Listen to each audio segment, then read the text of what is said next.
In the heart of Lagos mainland, nestled among the trimmed hedges and polished iron gates of a middle-class estate, stood a house that many called the House of Love. It belonged to Chike and Amara, a couple admired not only for their beauty, but for the harmony they seemed to radiate. Chike, a tall, light brown-skinned civil engineer in his late 30s, had charm in his smile and power in his stride. His wife, Amara, dark-skinned and soft-spoken, was the embodiment of grace. She ran a catering business that had grown from street-corner deliveries to full-blown event management for big-name clients. From afar, everything about them looked like a fairy tale. Shared church outings, hand-in-hand strolls, coordinated Sunday ankara. The image of what young couples prayed for during altar calls. But fairy tales, like glass, are beautiful yet fragile. Amara was the kind of woman who made sacrifices without needing applause. She had quietly taken a loan to support Chike's construction firm when it almost folded during its early years. She bore the burden of both homemaker and financier with humility. She paid the school fees of Chike's younger siblings without telling anyone. Every time Chike was behind on payroll for his site workers, it was Amara who dipped into her catering savings to help. Her love wasn't loud, it was solid, enduring, and selfless. People often mistook her silence for simplicity, her quiet prayers for naivety. But Amara was anything but weak. She was the woman who made the house a home, the heart that beat beneath their joint success. She was the woman who paid for the house, 80% of the mortgage, yet let Chike believe it was his pride. Their evenings were filled with the kind of simple joys that gave others hope. Shared laughter in the kitchen, candlelit dinners on their balcony, and weekend drives with gospel music playing softly in the background. Chike would kiss her forehead and call her my pillar, and she would laugh, not knowing that one day that same mouth would speak lies that cut like razors. For now, she loved without suspicion, worked without resentment, and prayed without doubt. She believed in the man she married, even when he fell short. She saw his flaws, but chose to believe in the best of him. She thought her prayers would anchor him. What she didn't know was that the same man who once knelt beside her at church would soon be bowing before temptation, while mocking the very faith she clung to.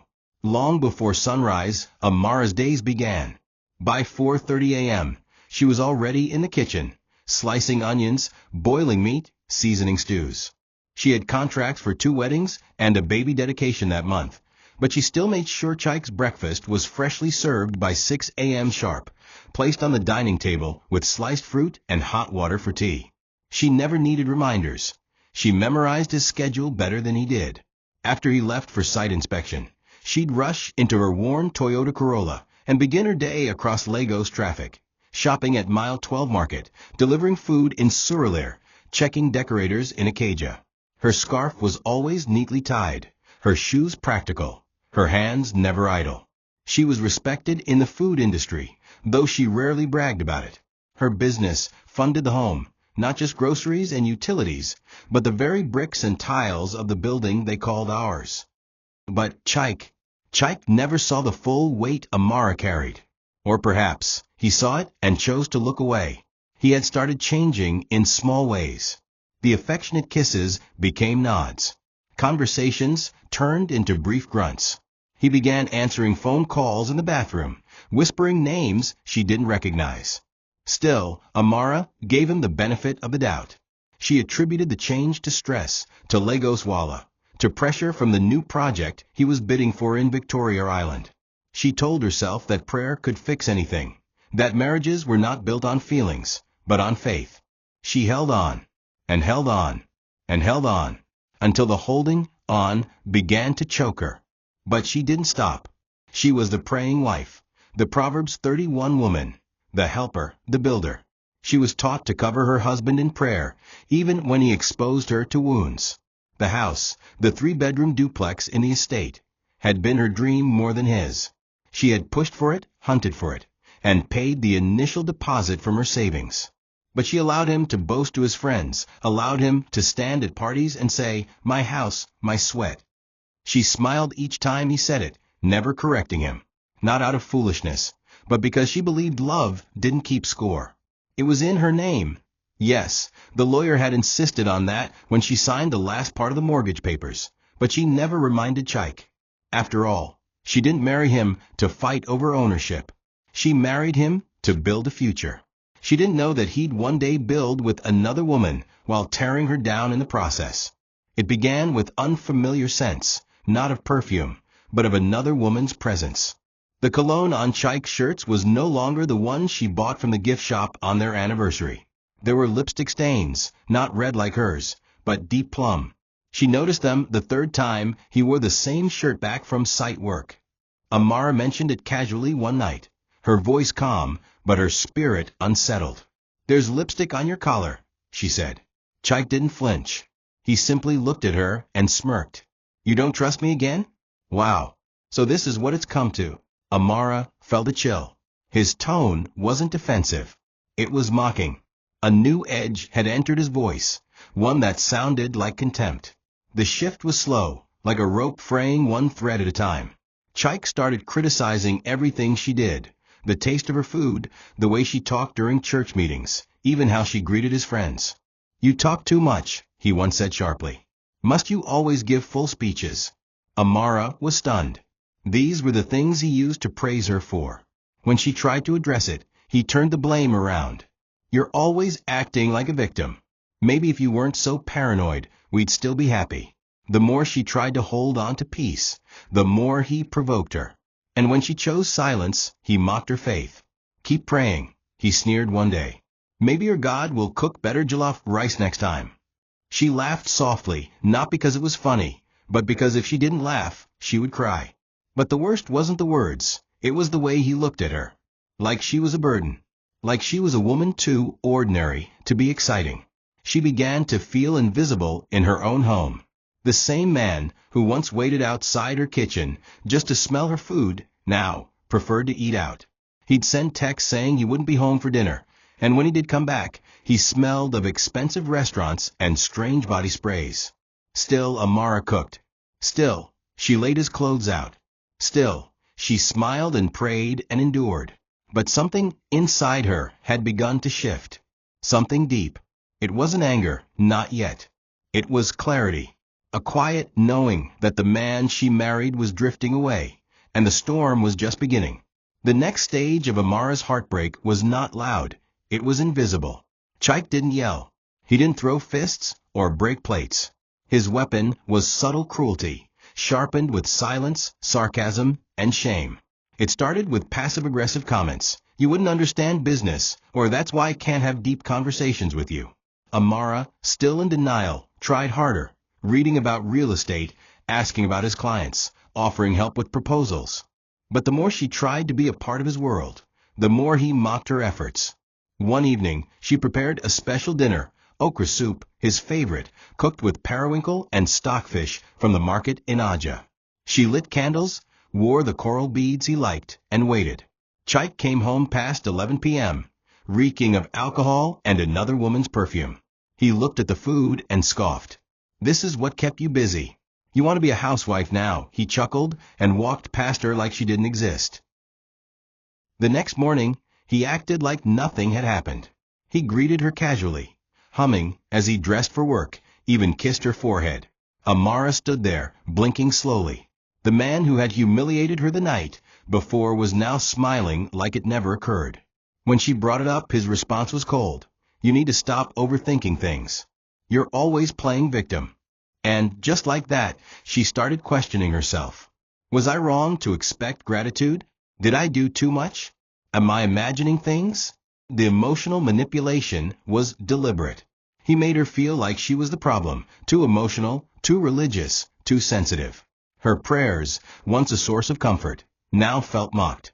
"You, and this your over-spiritual life. You think prayer will solve everything," he said one night while scrolling on his phone. Amara didn't respond, but her heart broke a little more. By the end of that month, Chike barely slept at home for more than 2 nights a week. He claimed it was work, that site was demanding, that traffic was too much. Amara knew he was lying, but she remained silent. Not because she accepted it, but because she was beginning to understand the kind of man she had married. He no longer respected her, and in his mind, her devotion had become foolishness. Her obedience, once admired, was now taken for granted. And perhaps most painful of all, her Christianity, the thing that held her together, was now weaponized against her.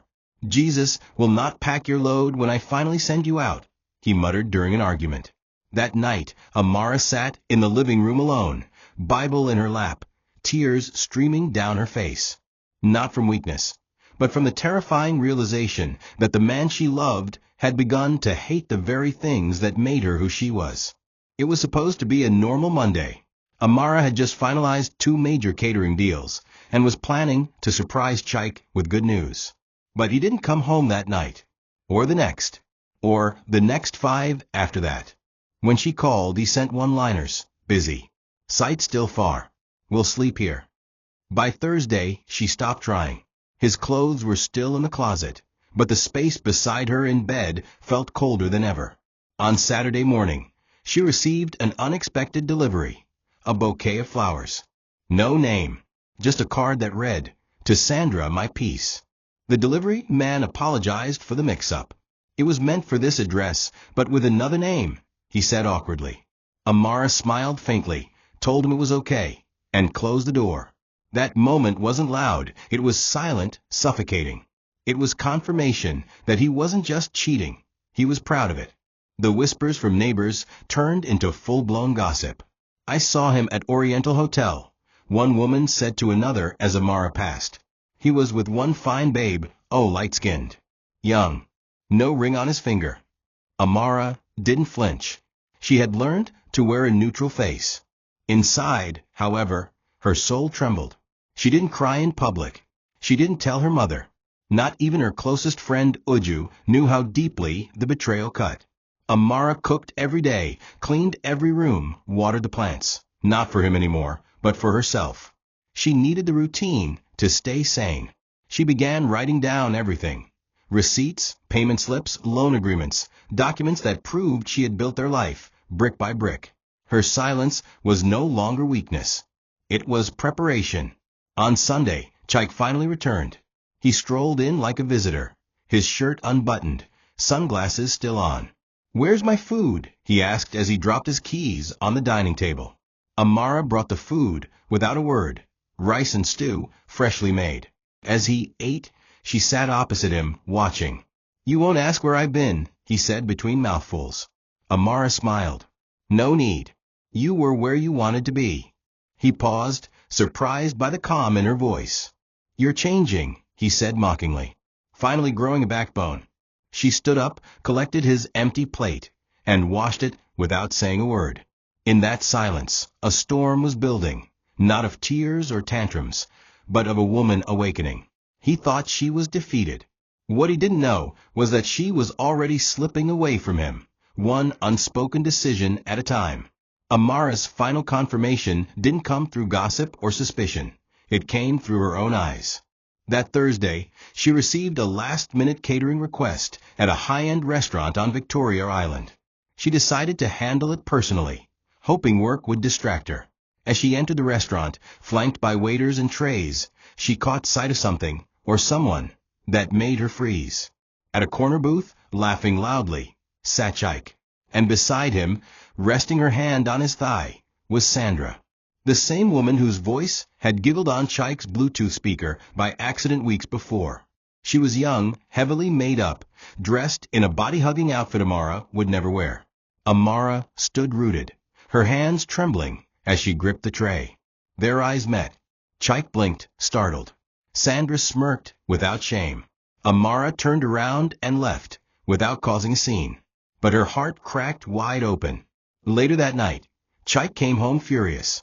"You embarrassed me. What were you doing at that restaurant?" "Are you stalking me now?" he shouted. Amara looked at him calmly. "I was working. Unlike you." That response triggered him. "You're just bitter because she's everything you're not: fun, exciting, bold." The words hit like bullets. Chike wasn't hiding it anymore. He wanted her to know. He wanted to hurt her. Maybe he thought it would break her for good. But it didn't. It built something else, something colder. Amara no longer saw the man she married. She saw a stranger wearing his skin, filled with arrogance, pride, and foolishness. She realized in that moment, He does not value me. And he never will. That weekend, Amara bought a locked document box. Into it, she began placing every paper that proved ownership of the house, loan repayments, receipts, the original deed that bore only her name, title search documents, and lawyer correspondence. She visited her legal advisor quietly and asked a single question. If I sell this house, does he have any claim? The answer was clear. No. Her name was on everything. Her signature. Her funds. Her sweat. She left the office with a silent tear and a strong resolve. She didn't cry in church the next Sunday. Instead, she lifted her hands in worship and prayed one final prayer over her marriage. Father, if this storm is here to break me, take it. But if it's here to free me, give me wings. By the following Monday, Amara had transformed in a way even she didn't recognize. Not outwardly. She still wore the same wrappers, still tied her scarf the same way, still prayed every morning before sunrise. But inwardly, she had changed. The tears had dried up. The yearning for Chike's attention had disappeared like smoke in the wind. She now moved through the house like a guest, not a wife. Her laughter no longer filled the kitchen. Her silence became louder than thunder. Chike noticed, but mistook it for surrender. He believed she had finally accepted her fate, that the quietness meant defeat. What he didn't realize was that Amara was no longer begging for love. She was reclaiming her power. She began waking up earlier than usual, not to cook his meals out of love, but out of routine, something to keep her sane. She started setting aside cash from each catering gig, depositing it into a separate account he didn't know existed. Amara stopped asking questions. No more "where are you?" or "when will you be home?" No more checking his phone. No more fights. The lack of confrontation made Chike even more brazen. He now walked around the house, talking on the phone with Sandra right in front of Amara. "Baby, I miss you too." "She's just here, acting like a houseplant," he once said as Amara folded laundry beside him. He didn't care that she could hear. It gave him a thrill to disrespect her so publicly. But the more he mocked her, the more distant she became, emotionally, mentally, spiritually. Amara no longer prayed for God to bring him back. She prayed for strength to move on. Her Bible study changed focus, no longer about forgiveness, but wisdom and discernment. She began to write down verses on strength and place them inside her pillow. Chike thought she was praying foolishly, but she was sharpening her soul. The final sign came when Amara stopped correcting their housemaid. Before, she would politely tell Blessing not to oversalt the stew or to sweep the corners properly. Now, she said nothing. If the food was burnt, she ate it. If the floor was dusty, she ignored it. It wasn't laziness, it was detachment. She was slowly letting go of a home she no longer recognized. She visited her lawyer again and said for words, "Let's proceed with sale." That night, she laid beside Chike as he snored. She stared at the ceiling and whispered into the darkness, "You lost me long ago. I just hadn't left yet." It wasn't rage or revenge that fueled her anymore. It was the realization that she had always been the foundation of this family, and she owed herself freedom. Sandra, the mistress, was no longer hiding. She had grown bolder, emboldened by Chike's arrogance and Amara's silence. She called the house at odd hours and laughed loudly when Amara picked up. "Tell your husband I'll see him tonight," she once said, chewing gum through the phone. Amara didn't reply. She simply dropped the call. The following weekend, Chike brought Sandra to a mutual friend's party, one where Amara was also catering. It was the ultimate disrespect. Dressed in a tight red gown and designer heels, Sandra clung to Chike like a trophy. Amara stood behind the food station, serving jollof rice with steady hands. Her eyes met Chike's only once that day, and she didn't blink. Sandra winked at her mockingly. The other guests whispered in pity and discomfort. One woman tapped Amara's shoulder and whispered, "My sister, you're stronger than you know." Amara nodded politely and kept serving. At home, Sandra's scent lingered even when she wasn't there. Chike once came home wearing a gold chain Amara had never seen before. "It's from Sandra," he said casually. "She has taste." Amara said nothing. One day, she found her own earrings, a birthday gift from her late mother. in Sandra's Instagram photo. She had captioned it, "When you take what you want and leave no crumbs." That photo broke something in Amara. Not because of the material loss, but because of what it represented. Chike was now giving away pieces of her, literally and emotionally, to another woman. Friends began calling, offering sympathy. Her best friend Uju cried on the phone, "Amara, do something. He's disgracing you." But Amara simply replied, "I already am. You just haven't seen it yet." She was moving in silence, with precision. And that made her more dangerous than Sandra could ever imagine. One evening, Chike stormed into the house angry. "Why are you acting like this? You think your silence is strength," he shouted. Amara looked at him, her voice calm. "It's not silence. It's strategy." Chike laughed mockingly. "You think you can do anything to me? This house is mine." That was the first time she gave him a real smile in weeks. "Is it?" she asked quietly, walking away. That night, she retrieved a flash drive from her handbag. It contained scanned copies of the original deed, mortgage records, land survey documents, and her personal bank transfers for the property. She emailed them to her lawyer, along with a message. "List it. Discreetly. I want it gone within 30 days. Chike believed she was docile. But Amara was already 6 steps ahead. Every insult, every slap of disrespect was another nail in the coffin of a marriage that died long ago. She had just been mourning in silence. Amara visited the law firm that had helped them purchase the house 5 years ago. The receptionist, a young man named Deo, looked surprised to see her. "Madam, welcome," he said warmly. "Oga Chike no follow come today?" Amara smiled softly and said, "No, he doesn't know I'm here." Inside the lawyer's office, she laid out every document. The lawyer, Barrister Collins, reviewed them with a slight frown. "Madam Amara, you paid for this house yourself. Your name is on every legal paper. I remember that you insisted on this back then. I'm glad you did." She nodded, her voice still. "I want it listed and sold. I'm done." The barrister leaned back in his chair.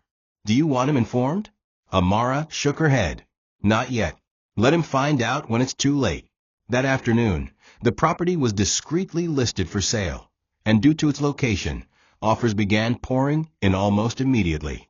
Back at home, Chike was in the living room, drinking beer and laughing over a phone call. "Yes, nah. I told her to keep praying while I keep playing," he said to whoever was on the other end. Amara passed him quietly, her face unreadable. She had stopped reacting to everything. That alone unnerved him more than screaming would have. "You don't talk anymore. Is that how women win their husbands back?" he mocked. Amara didn't respond. She simply locked herself in the bedroom and sent a follow-up message to her lawyer confirming the highest bidder. The house, the very symbol of their marriage, would be gone within 2 weeks. But Chike didn't know. He had mistaken her quiet for surrender, her gentleness for defeat. And it would be his undoing. That evening, while Chike was asleep, Amara opened the wardrobe and began sorting out her belongings. She packed documents, jewelry, her mother's Bible, and her catering books. She left behind the clothes he bought her, the lingerie he never appreciated, and the things that no longer carried value. She placed the packed boxes inside her car's boot the next morning while he was in the bathroom. When he asked where she was going, she smiled and said, "To work." And she was not just to her catering job, but to the next stage of her life. A life without him. A life where she didn't have to beg to be respected. A life that didn't revolve around praying for a man who had already left in spirit, long before he ever would in flesh. Amara's transformation from devoted wife to silent strategist was nearly complete.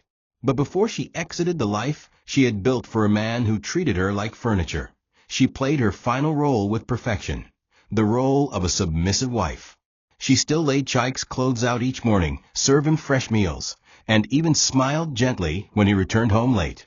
To outsiders, nothing had changed. Even to Chike, who prided himself on training his wife right, everything appeared as it should be.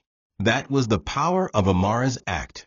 She understood now that he only respected dominance when it came from noise and confrontation, not knowing that the most dangerous woman was the one who smiled in silence while packing her escape. Every word she spoke was measured. Every look she gave was calculated. Her heart no longer broke with each insult. It hardened. And her silence became her sharpest weapon.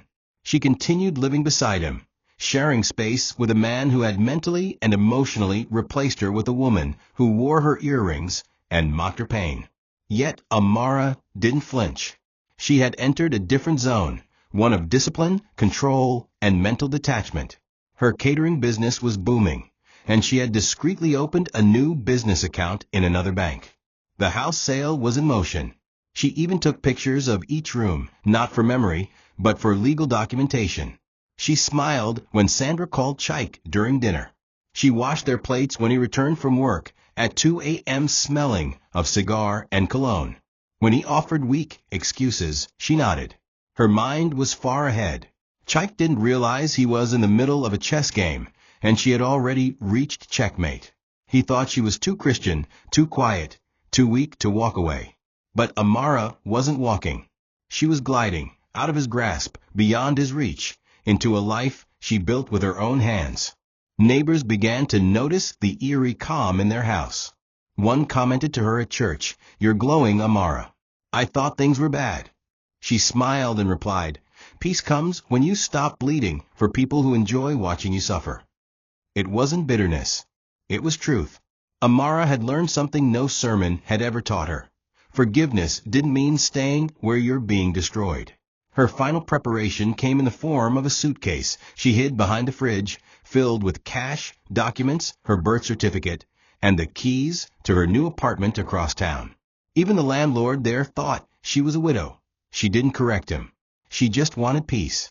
She prayed every night, but not for Chike. She prayed for strength, for clarity, for God to steady her hands when the time came to leave. Because when she walked out, there would be no turning back. The moment that broke the last fragile thread tying Amara to that house came in the most brutal form. Betrayal involving her children's future. Amara had been saving diligently for the upcoming school fees of her nieces, the daughters of her late sister, whom she had taken in after the tragic accident 3 years ago. Though not biologically hers, she had raised them as her own. She kept their school money in a separate envelope hidden inside her wardrobe drawer, away from her main business accounts. One evening, after receiving a call from the school reminding her about the fee deadline, Amara went to the drawer and found the envelope gone. Her stomach dropped. She searched the entire room, even the laundry basket, hoping it had fallen. But deep down she knew. Chike had taken it. She confronted him calmly that night. "Did you take the envelope in the second drawer?" she asked. He was reclining on the couch, laughing at something on his phone. He looked at her with irritation. "You're talking about that small money?" "I used it." Amara's heart stopped. "Used it for what?" she whispered. He stretched his legs and grinned. "Sandra's passport. We're planning a trip to Zanzibar. She's never traveled before." The silence that followed was not empty. It was loaded with rage, grief, disbelief. Amara could not speak for a full minute. She turned and walked to the bedroom, sat on the floor, and wept, but only briefly. She didn't cry because of the money. She cried because it confirmed what she had tried to deny. The man she had once sacrificed everything for no longer had a soul. He had reached the point where he could steal from children and boast about it. That night, Amara didn't sleep. She sat upright, watching Chike snore in the dark, his belly rising and falling like a beast with no conscience. She felt no pity, no longing, no hope, only disgust. The next morning, she took the girls to school, borrowed temporarily from her backup savings, and on her way back, called her lawyer. "List the house for urgent sale. Accept the second highest offer." "I want it gone by Friday," she said firmly. Her lawyer hesitated. "Madam, that's fast." She responded, "So is betrayal." That evening, she began removing every trace of her life from the home. Every photograph, every file, every memory she wished to take with her. She packed in silence while Chike was in the shower, smiling as water poured down his body. A body that would soon be standing inside an empty house he thought belonged to him. He wouldn't see it coming. That would be the punishment. Not rage, not confrontation, but quiet disappearance. It was Friday morning. The house was quiet, still, sunlit in a way that almost made it feel holy. But it was not holy. It was hollow. Amara woke up earlier than usual. She bathed, dressed in a simple Ankara gown, tied her scarf, and cooked one last breakfast: yam and egg sauce. Chike was still asleep. She placed the food on the table with a bottle of water, just like she had done every morning for years. Then she walked from room to room, checking nothing had been left behind. Her suitcase was already in the car. The second moving truck had finished its job the night before. 2 bedrooms gone. Kitchenware gone. Electronics gone. Jewelry gone. All moved quietly, piece by piece, over the last 2 weeks. She had even paid the gatekeeper extra not to alert Chike. She had planned this with military precision, down to the final glass cup. Before leaving, Amara wrote a single note. Not an emotional letter. Not a long explanation. Just 5 words in cursive handwriting. This house was never yours. She placed it on the dining table, next to the steaming plate. She looked around one last time, at the walls she had painted, the curtains she had sewn, the floors she had scrubbed. This house was built on her sweat, her prayers, her sacrifices. But no more. She walked out, locked the door behind her, and handed the key to the estate agent waiting in his car. If he asks, she said, tell him to call the new owner. Then she got into her car and drove off, not with sadness, but with clarity. She was not running. She was choosing herself. Finally, Chike returned that evening around 6:45 p.m., whistling and swinging his car keys. He opened the front door and froze. Silence. Emptiness. Confusion. The curtains were gone. The rug gone. The TV gone. The sofas gone. Amara, he shouted, running into the kitchen. Nothing. He checked the bedroom. Bare. He opened the wardrobe.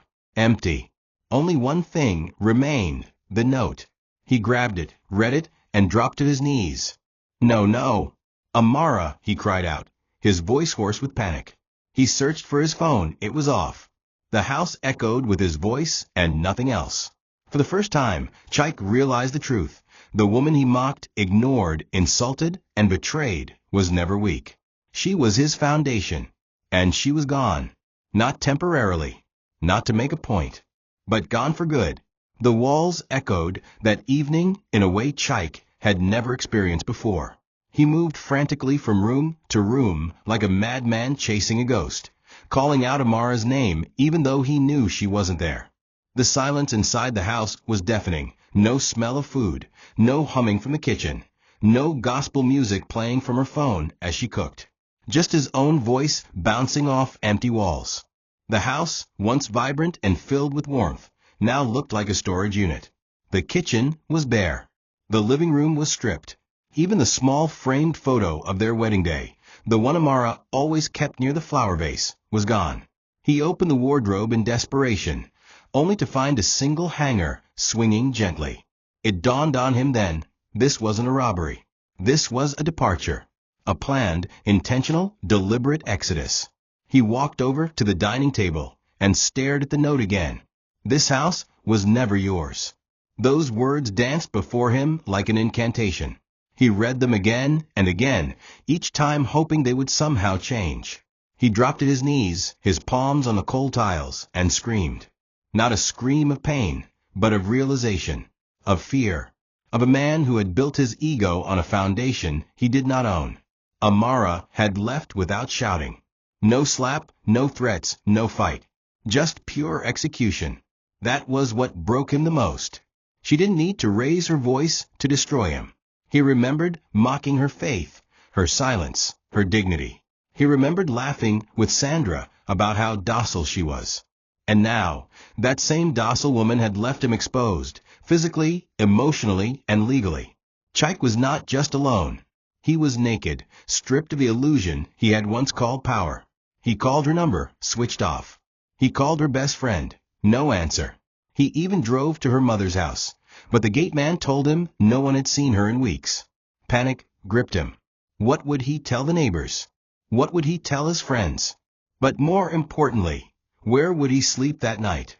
The agent called later that night. Mr. Chike, This property has been sold. I suggest you vacate.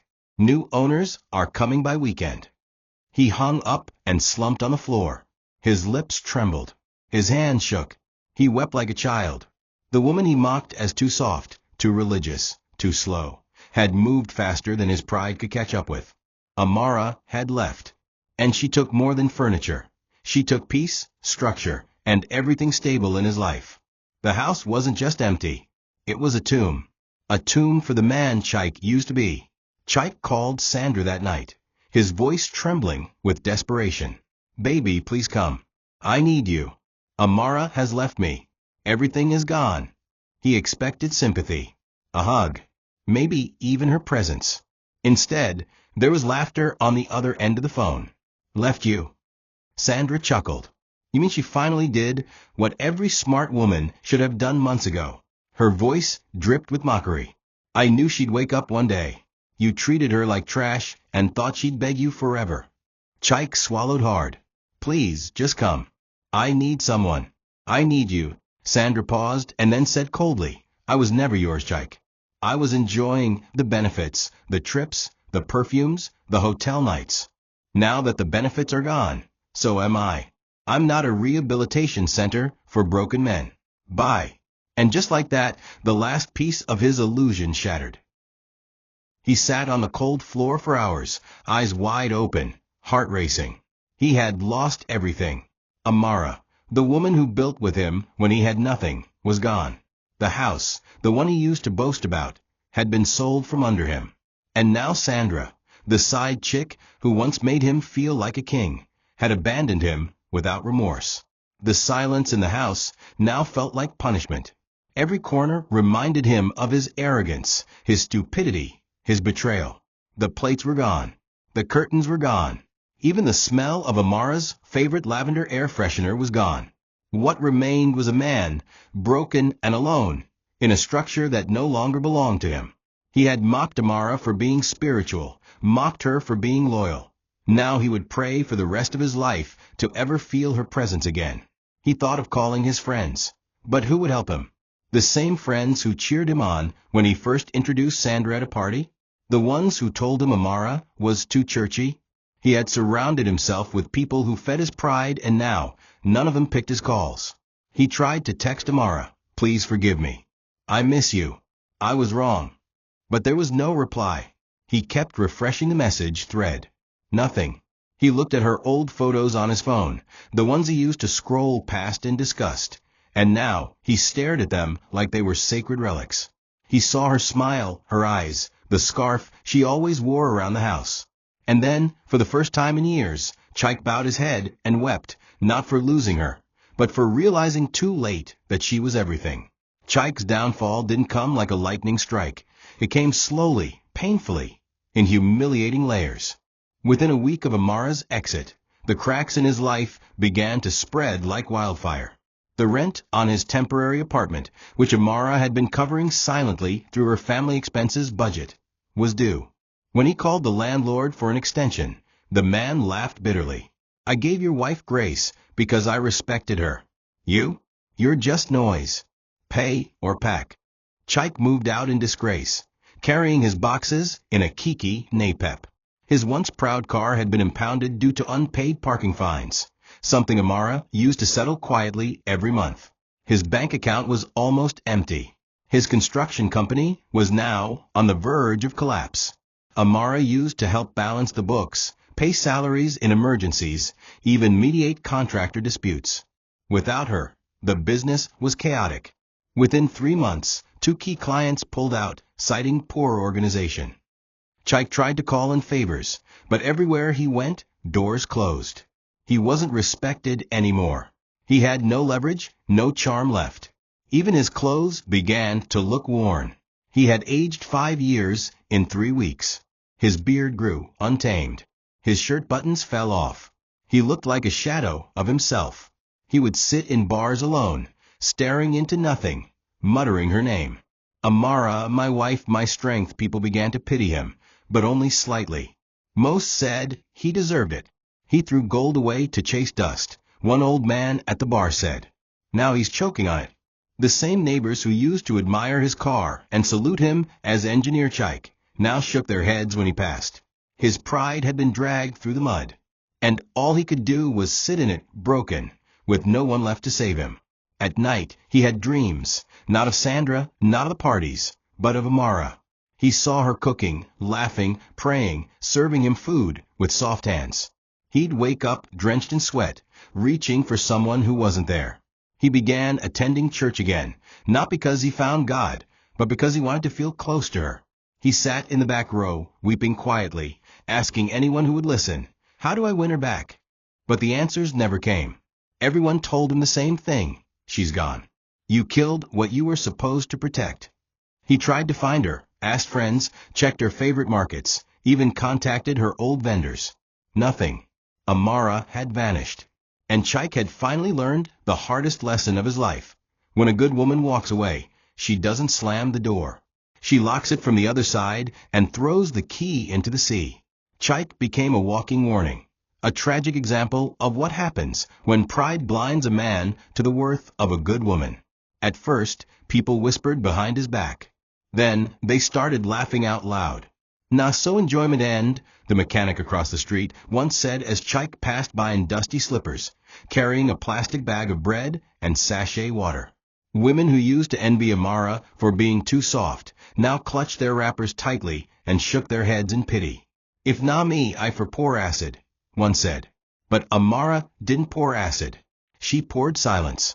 And that silence became the loudest judgment. Even the gateman in his old estate smirked when Chike returned to beg for temporary shelter. "Oga, madam, no day. This place no be your own again." He slept in his car that night, using his jacket as pillow, unable to believe this was the same life he once strutted through with pride. The market women mocked him the most. Amara had been their customer, respectful, kind, always paying on time. That woman? She be angel. Mama Ngozi the pepper seller would say. "And you leave em for Instagram ashawo?" Chike lowered his head in shame. Every corner of the estate reminded him of his downfall. The food vendors he once ignored now refused to serve him unless he paid in full. The tailor who used to beg for his patronage refused to sew for him again. "Your money get bad spirit," she muttered. His reputation, once built on ego and impression, crumbled faster than dry Gary in rain. Even the boys at the local barber shop started using him in jokes. "You day do like Chike way lose him house to silence," they'd say. The name Chike had become synonymous with disgrace. He finally stopped going outside during the day. The stares were too sharp, the whispers too loud.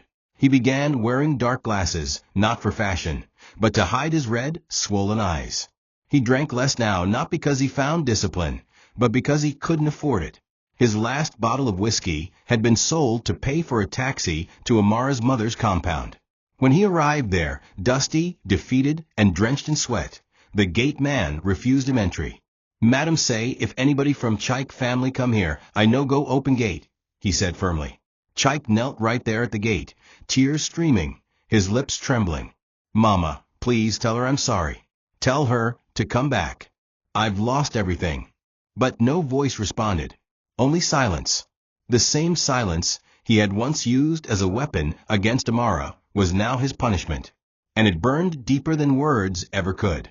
That night, Chike slept in front of Amara's mother's compound, curled beside the gate like a child abandoned by the world. Mosquitoes bit him mercilessly, and the concrete pressed into his bones. Yet he didn't move. He hoped anyone would take pity on him.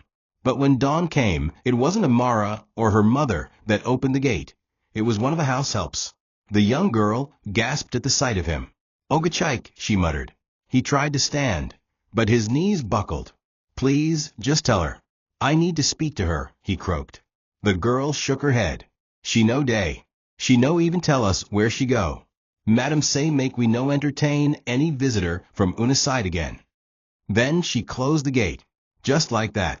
No mercy, no forgiveness, no access.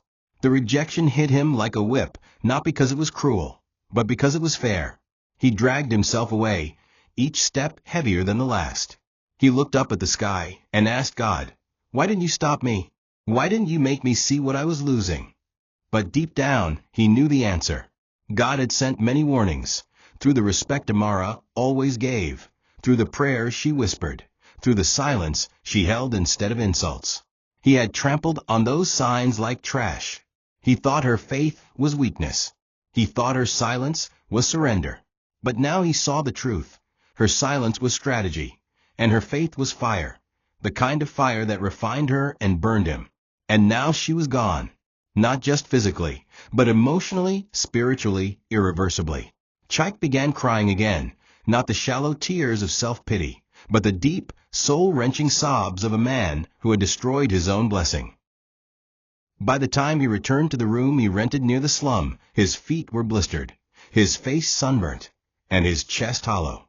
The one fan in the room buzzed weakly, unable to even cool the heat in his body. He collapsed on the floor and stared at the ceiling for hours. His phone buzzed once, a job rejection. His stomach growled, but he had no appetite. All he could see was Amara. The way she used to kneel by the bed every morning to pray, the way she smiled when handing him a plate, the way she still said goodnight even when they were fighting. He would give anything, his ego, his company, even his life savings, just to hear her say his name again. But she had left. Not out of hate, but out of survival. And now, his tears were useless currency in a world where the woman he wronged had finally chosen herself. Far from the decay of her past, in a quiet corner of Enugu City, Amara stood in front of a bright orange building that bore the name Amara's Touch, Events and Catering. She had just finished inspecting her third branch, and her staff stood around her, waiting for final approval. She wore a clean-fitted Ankara dress, her head wrapped in a regal scarf, her face glowing not just from makeup, but from peace. Real peace. The kind that came from surviving betrayal and still rising. She had rented a comfortable apartment nearby, filled with soft light and calming plants. She had changed her number, shut down her old business lines, and told only a few trusted people where she had gone. She didn't vanish to spite Chike. She vanished to save herself. And every time she looked in the mirror, she saw not the wounded wife he had broken, but the warrior she had become. Her business had doubled since leaving Lagos.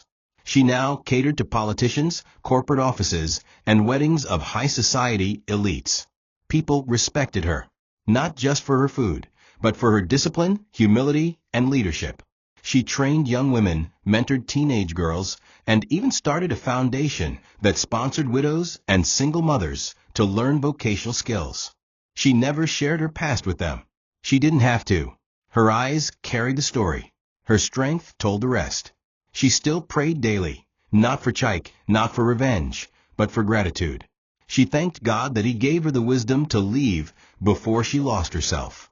She thanked him for silence, for strategy, for giving her the grace to walk away without hate. She didn't stalk his life, didn't ask mutual friends for updates, didn't gloat. She had no time for bitterness. She was building something bigger now, a legacy. One afternoon, while arranging fresh flowers in the lobby of her new restaurant, one of her managers asked, "Madam, why do you never talk about your husband?" Amara smiled gently. "Because he was part of the woman I used to be, and I don't live there anymore." The staff nodded in silence. In that moment, it became clear. Amara had not only changed her address, she had changed her soul's location. She no longer operated from pain. She operated from purpose. She didn't walk like someone who survived heartbreak. She walked like someone who had mastered herself. The world that once tried to break her now bowed before her presence. And as the sun set over the rooftops of her new city, Amara stood tall, not as a victim, not as a runaway wife, but as a woman reborn, free, glorious, untouchable. The man who once strutted through Lagos estates in starched caftans and polished shoes now walked like a ghost. Chike had lost weight, not the gym-tone kind, but the type that came from grief, regret, and hunger. His beard had grown wild, flecked with gray strands that made him look older than his 38 years. His once proud eyes were sunken, dull, always scanning the street as if searching for something, or someone he would never find. He now lived in a tiny single-room apartment behind a rundown mechanic's workshop. No wardrobe, Just a rusted fan, a foam mattress on the floor, and a plastic bucket for bathing. His once vibrant voice was reduced to mumbles. People hardly recognized him anymore, and those who did looked away in pity or in satisfaction. Chike had finally reaped what he sowed, and the harvest was bitter. His former workers had all scattered. His business account had been closed due to inactivity. His construction firm, once fed quietly by Amara's savings, crumbled within weeks of her departure. A few creditors found him and dragged him publicly, demanding payments he couldn't make. One even slapped him outside a filling station. The crowd had laughed. Now this man build that big duplex before second roundabout? Omo, now woman run him street, one shouted. But what hurt Chike the most wasn't the debt or the disgrace. It was the emptiness inside him. He would often lie awake at night, staring at the ceiling fan blades, whispering Amara's name like a prayer. Sometimes he imagined her voice, her laughter, her footsteps in the kitchen. He would sit up suddenly and look around, hoping she'd somehow returned. But each time, all he saw were shadows and silence. He tried writing her letters, 6, in fact. He wrote them by hand and gave them to Uju, her best friend, who refused to deliver any. She doesn't want contact, Uju said coldly. You killed the best part of her. He tried calling her new business line once. The receptionist answered, Amara Touch Events, good afternoon. His voice trembled. Please, I need to speak to her. Please, just tell her. Chike called. There was a pause, then a click. The line went dead. He sat in the dark afterward, his phone clutched in his hand like a lifeline, eyes burning with unshed tears. That was the day he knew, not suspected, not feared, but knew that he had lost her forever. Not to another man, not to death, but to his own arrogance, his own wickedness. The woman who once knelt by his bedside in prayer now stood on higher ground he would never reach again. The story did not end in reunion. There was no dramatic chase at an airport, no last-minute forgiveness scene in front of a church, no emotional letter that changed everything. This was not a fairy tale. This was truth, the kind that burns. Chike sat alone on a cracked wooden bench outside a cheap bar one evening, his shirt stained, his slippers torn. A bottle of beer sat beside him, untouched. His eyes were fixed on a small billboard across the street that displayed Amara's newest restaurant opening. Amara's Touch, now open in Abuja. The photo showed her smiling, dressed in elegance, surrounded by staff. The crowd outside the billboard cheered. That woman is something else, a passerby said. She left Lagos and became a whole force. Chike looked away, pain twisting through his chest. She had not only survived without him, she had thrived. And the world now bowed before the same woman he once mocked. There was no one left to comfort him. His family, tired of his self-inflicted shame, had stopped answering his calls. His former side chicks had moved on to newer targets. The few friends who remained only came around to borrow money. Money he no longer had. He walked through Lagos like a shadow, sometimes mumbling to himself, sometimes sitting by church gates hoping to hear a choir rehearsing the same songs Amara used to hum while cooking. The song You Are Alpha and Omega brought him to tears once. He knelt on the roadside, face in his hands, weeping openly. Bystanders thought he was mad. But he wasn't mad. He was haunted. Every street corner, every aroma of stew, every market aisle reminded him of her. And he knew he would never find another like her, because women like Amara weren't born every day. They were sent. And he had sent his away. In the final scene of his life, as he knew it, Chike sat beneath the shade of a mango tree, watching children play football in the dust. One of them shouted, "Pass to Chike." The name startled him. For a second, he smiled. But the smile faded quickly. He wasn't that Chike anymore. That Chike, the confident husband, the respected engineer, the man with a queen beside him, was long gone. What remained was a shell, hollowed by ego and scorched by loss. The closing image wasn't cinematic. It was quiet, painfully real. Amara stood in her restaurant miles away, giving scholarships to single mothers, surrounded by peace.